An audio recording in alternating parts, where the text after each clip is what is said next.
Hi friends, அஸ்ஸலாமு அலைக்கும். இன்றைக்கி நம்ம சத்து மாவை வச்சு ஒரு சூப்பரான கேக் ரெசிபி செய்யலாமா? வாங்க எப்படி செய்யலான்னு பார்க்கலாம்.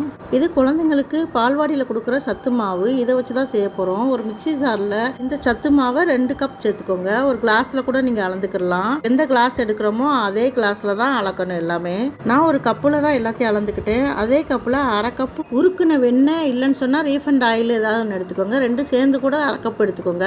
அரை கப் சர்க்கரை சேர்த்துக்கோங்க. அதோட 2 முட்டை சேர்த்துக்கோங்க. ஒரு 1/4 ஸ்பூன் பேக்கிங் சோடா, ஒரு பிஞ்ச் உப்பு போட்டுக்கோங்க. அதுக்கப்புறம் ஒரு அரை கப் பால் ஊற்றிக்கோங்க. ஆறுன பால், காய்ச்சி ஆற வச்ச பால். அதுக்கப்புறம் 1 ஸ்பூன் வெண்ணிலா எசன்ஸ் எல்லாத்தையும் போட்டு மிக்சியில் நல்லா அடிச்சுக்கோங்க. அதுக்கப்புறம் ஒரு கேக் டின்ல A4 ஷீட் போட்டு அதில் பட்டர் தடவி வச்சுருக்கேன். அதில் நம்ம அரைச்சி வச்சுருக்க சத்து மாவை ஊற்றி நல்லா ஒரு கம்பி வச்சு இதை மாதிரி கோடு போட்டு நல்லா 2 தட்டு தட்டிக்கோங்க.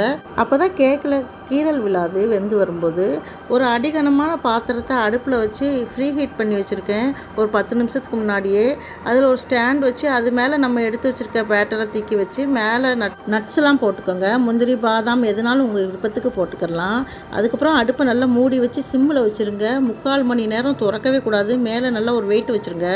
3/4 மணி நேரம் கழித்து அதுக்கப்புறம் திறந்து கொஞ்சம் ஆற விட்டு எடுங்க. ஆறுனதுக்கப்புறம் எடுத்து பார்த்தீங்கன்னா நல்லா ஈஸியாக இதை மாதிரி பேப்பர் கலண்டு வந்துடும் கீழே. அதுக்கப்புறம் கட் பண்ணி சாப்பிடுங்க. ரொம்ப சாஃப்டாக டேஸ்ட்டாக இருக்கும். உண்மையாகவே ரொம்ப டேஸ்ட்டாக இருந்துச்சு. கண்டிப்பாக செஞ்சு பாருங்கள். இதை மாதிரி செஞ்சு பார்த்துட்டு எப்படி இருந்துச்சுன்னு எனக்கு கமெண்ட் பண்ணுங்கள். சப்ஸ்கிரைப் பண்ணிக்கோங்க. வீடியோ பிடிச்சிருந்துச்சுன்னா ஒரு லைக் போட்டுருங்க. உங்கள் ஃப்ரெண்ட்ஸ் அண்ட் ஃபேமிலிக்கும் ஷேர் பண்ணி விடுங்க. அடுத்து ஒரு இன்ட்ரெஸ்டிங்கான வீடியோவில் பார்க்கலாம். அஸ்ஸலாமு அலைக்கும்.